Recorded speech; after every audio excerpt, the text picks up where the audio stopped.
College and autism. What is it like for me going to college with autism?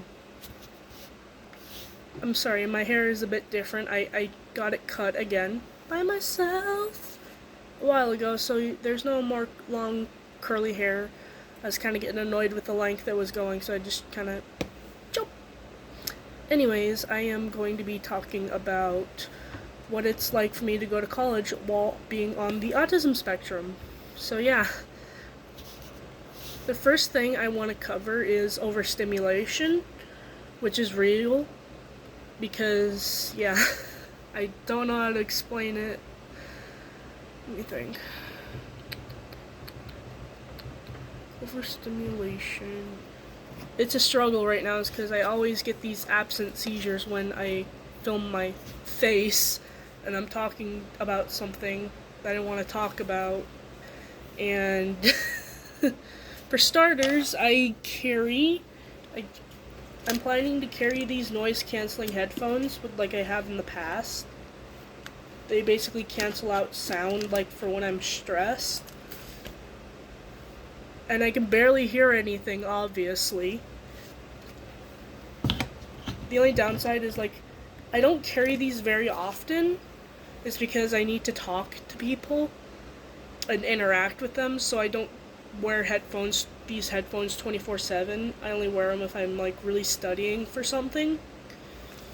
So yeah, so I usually wear these headphones so I can zone out into music if needed, but I can still hear people, and I can adjust the volume. So I don't usually carry noise-canceling headphones. Another thing I will carry besides my schoolwork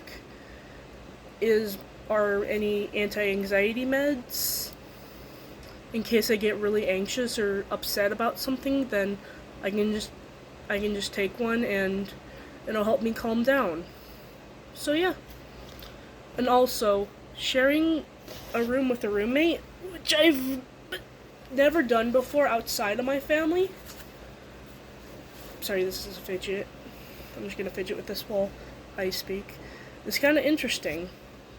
They also see a side of you that you never think a person would see, such as the medications I have to take, which I'm not gonna fully disclose. We'll just say I take medication and that's that. So yeah. And then what else? So being different is very hard, and especially when you're on the spectrum, it's even harder. It's because people are going to know what your difference is. Like, for example, when I'm hanging out with a group of people, I am often the last to understand sarcasm, or blurry humor, as I'll refer it to, is,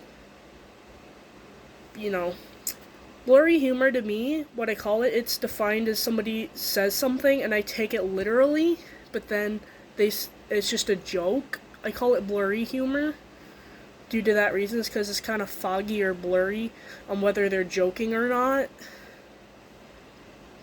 So yeah. And it's people kind of give me a little bit of a funny face sometimes, but I'm like, hey, could you explain that? Or something. Or I usually just stay quiet and mask, is because I don't want to be seen as weird. So yeah. And with the academics, there's some things I am really good at, like art, writing, stuff like that, but there's some things I really struggle with, like math. Another subject I'm kind of struggling in would be, what else? In the past, I've struggled with, like, computer programming. It's a huge struggle for me, is because it's hard for me to understand, is because there's math involved, which is just a part of computer programming, but I've not been a huge fan of math, is because it stresses me out so bad, so. But I am really good at details, like focusing on detail, I've noticed, which is really beneficial, but sometimes I forget the overall picture. It's because I'm so focused on the detail. like in a group project, I am so focused on the details, like in marketing, like we're writing a marketing plan, and as a group, we have different groups that do a different business, and I focus so much on the details, I forget about the overall picture. It's because I want everything to be pretty detailed. I'm a detailed person. That's just the way it is with autism. What about meltdowns, though? I mean, everybody gets upset, or, but with meltdowns, it's kind of hard. It's kind of hard to explain without, going into any personal things. But I'll just say, meltdowns are a huge struggle. But with my coping skills, I have taught myself just to leave the situation if possible when a meltdown is coming up. A meltdown can range from the causes, like by overstimulation, stress, and stuff like that. Or like with one of my meltdowns from last year, I had too much non-decaffeinated coffee, just regular coffee, and I did and said some stuff I regret. I'm not going to disclose, and yeah, it was, and I got into huge trouble, and yeah, it wasn't fun. So yeah, I'm not going to disclose of what happened, but yeah. So meltdowns are bound to happen, but if you do it, but how do I explain this? But if you take the correct measures, then you can get through it easier. Like some days with my anxiety, like with math, I get so frustrated, I feel like screaming and throwing the computer that I'm using out the window. But sometimes I'm using a school computer, and I think to myself, okay, if I throw like the computer out the window, that's not going to end well, because it's school property. And so I gotta think of something else. Okay, let's take a step back and let our brains digest this, and then we can get back to it later. I'm not procrastinating, it's just I need a break and I need to let my brain digest all this complex math stuff. So yeah. And what else?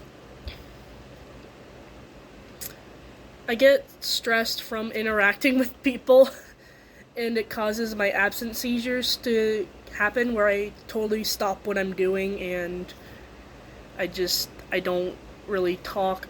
I try to mask this, but it's been getting harder to do so. Another one happened. No.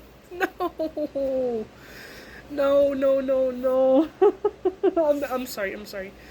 Anyways, let me think. And I just gotta sit there and think about what I was going to say. It's different from zoning out, basically, but we're not here to talk about that. We're just gonna talk about college and autism and how I get by with that. In the past, I have carried sensory toys, like fidgets and comfort items. Sometimes there's some things I kind of regret carrying around, like my stuffed toy or my Littlest Pet Shops, where I could get easily made fun of, but there's other things I kind of don't regret carrying around, like the fidget toys, like fidget bracelets, poppets, putty, like the silly putty, yeah. And I don't think I have regretted it, except for the time when I put silly putty into my pocket and into my coat pocket, and it melted and it's not gonna come out of my coat pocket. So yeah, that was a stupid mistake, but we learn. And the thing about college, it's not just hard, it's also pretty fun. It's pretty fun to get out on your own and just live your own life. So yeah, I really enjoy that independence, but I really do miss my family sometimes, which is why I come over every weekend. and spend time with them. I mean, if you can, when you're in college, just spend time with your family if possible. Just please, please. I don't want anybody getting depressed and sad from missing their family. If possible, just please spend time with your family while you're in college. If possible. Anyways, sorry, I got a cold. I don't even know why I brought that up. I just bring up the most stupidest stuff, and when I'm trying to get to the point, I go off on some stupid details, and I forget to look at the overall picture. See, like I did. I did that. Why? Anyways, what else do I want to say about college and autism? Thankfully, there's a 504 for me in place where I can get, like, accommodations to help me, but I gotta advocate for those more than I did in high school, where I had an IEP in that, and I didn't have to advocate for that as much. It's because I'd have a case manager that just do all that for me, but since I'm an adult and I have a 504, and I don't have a case manager in college, then yeah, I gotta advocate for myself more. It's terrifying, but yeah, it's been terrifying, but I've managed. So with that, I've had to replace my business math class with technical math at the beginning of the semesters because it was stressing me out.